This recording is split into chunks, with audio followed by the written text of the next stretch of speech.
So today we're going to be using our definitions for a limiting reactant and excess reactant to understand conceptually, just using particle diagrams, what these terms mean within a reaction. So the limiting reactant is going to be the reactant or starting material that gets fully used up by a reaction. At the end of the reaction, there is no more of this reactant left because it's all been used up. The excess reactant is the reactant that doesn't get fully used up by the reaction. There's going to be some leftover, which we call the excess, or something that's extra. So if you look at this example, we're going to make a sandwich. It's going to be 2 pieces of bread, lunch meat, and a slice of cheese. So if you look at it, this original one right here is going to be our chemical reaction. Okay, so this is going to be our reaction. Okay, and then so what we're going to do is we're going to look at the materials we actually start with. We start with 6 pieces of bread, 12 pieces of lunch meat, and 5 pieces of cheese. And so what you can see just pictorially is that with these ingredients, we end up being able to make 3 sandwiches, again, based on this initial ratio. And then we're going to have some leftovers. We're going to have some leftover meat and some leftover cheese. Okay, that makes the bread the limiting reactant, and we're going to have 2 excess reactants, the meat and the cheese. Numerically, this is what it might look like below if B stands for bread, M stands for meat, and C stands for cheese, and then this B2M3C stands for a completed sandwich. So you can see 6 pieces of bread, based on the 2-to-1 ratio needed for a sandwich, could actually make only 3 sandwiches.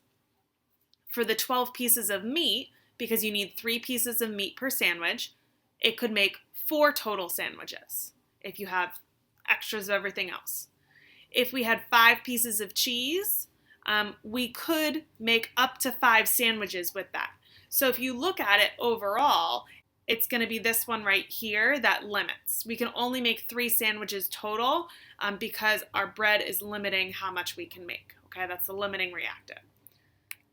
So now if we look at this together using molecules instead of an analogy, we're going to just look at these. So the key is up at the top. We've got the krypton is the larger spheres, and then the fluorine is going to be the smaller spheres that are actually a diatomic element. So remember that this is a diatomic element because it's as a pair of 2 naturally. Okay, and then we have our products over here. We have this product that's being made here, and then we also have this right here. So we've got 2 different reactants. So what we're going to do is we're going to start but just identifying what these are called. So this first one right here would just be KR. This one right here, that's a diatomic element. It would be F2 because there are 2 of those atoms bonded together. This product right here would be a KrF4 because there's 1 krypton and 4 fluorines. And then here we see the same thing. We see that Kr as an element. Okay, so what I'm noticing is I actually have Kr in both the initial situation and in the products. And so what that means is that Kr is actually left over. And we can see that because it's right here at the end of the reaction. So our excess reactant, what is left over, is going to be Kr. So that means that our limiting reactant, our choices are either Kr or F2. And it looks like F2 is actually limiting how much we can totally produce, okay, because it gets fully used up by this reaction. So when we write a chemical reaction to represent, when we write a chemical equation to represent this reaction, we are going to write down the reactants that we start with, Kr plus F2 produces KrF4. And we don't actually have to write the Kr in here again because that's just a leftover reactant. It isn't actually part of the reaction that happens. And then what we're going to do is we can just balance it. So when I balance this out, I notice that I need 2 F2 molecules for every 1 atom of Kr. All right, so we've now got a balanced equation. When you do this, notice that in the image here, we actually have more than 1 atom of Kr. This is just the lowest ratio, 1 to 2 to 1.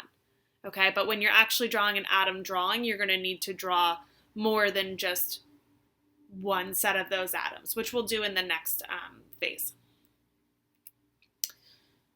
All right, so what are we looking at here? So in this situation, we've got sulfur and oxygen, and they're reacting together. We've got sulfur dioxide, which is this atom right here, molecule, SO2. And then we also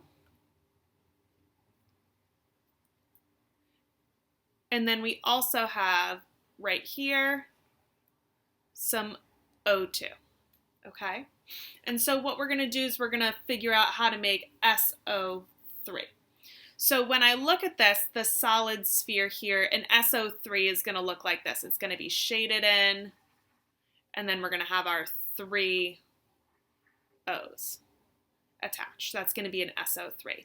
So the very first thing that I like to do is count up how many S's there are and how many O's there are just to check. So if I look at this doing a quick check, I've got 1, 2, 3, 4, 5, 6 sulfurs.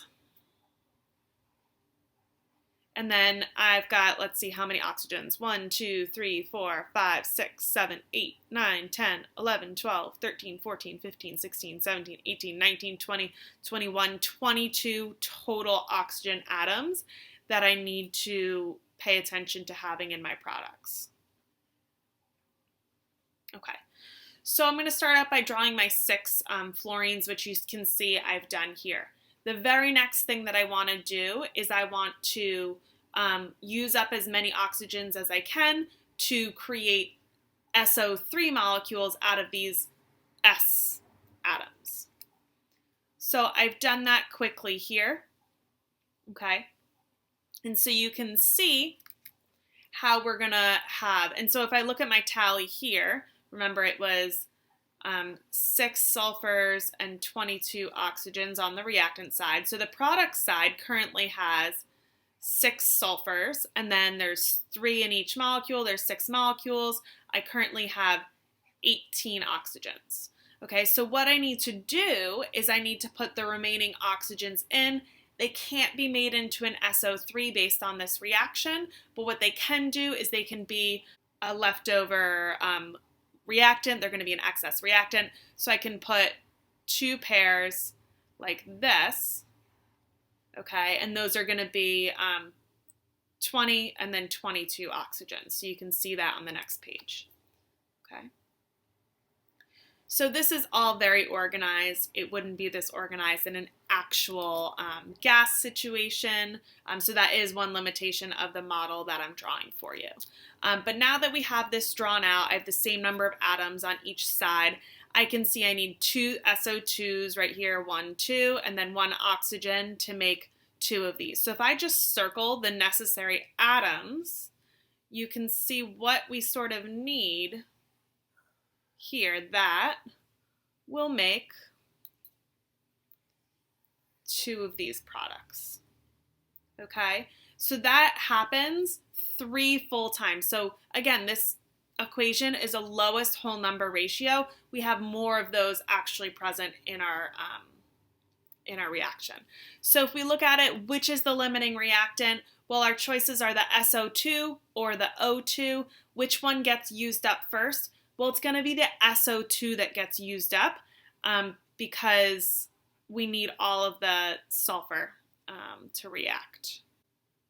And then which is the excess reactant? Well, we had extra oxygen and it was in the form of O2, so O2 is the excess reactant.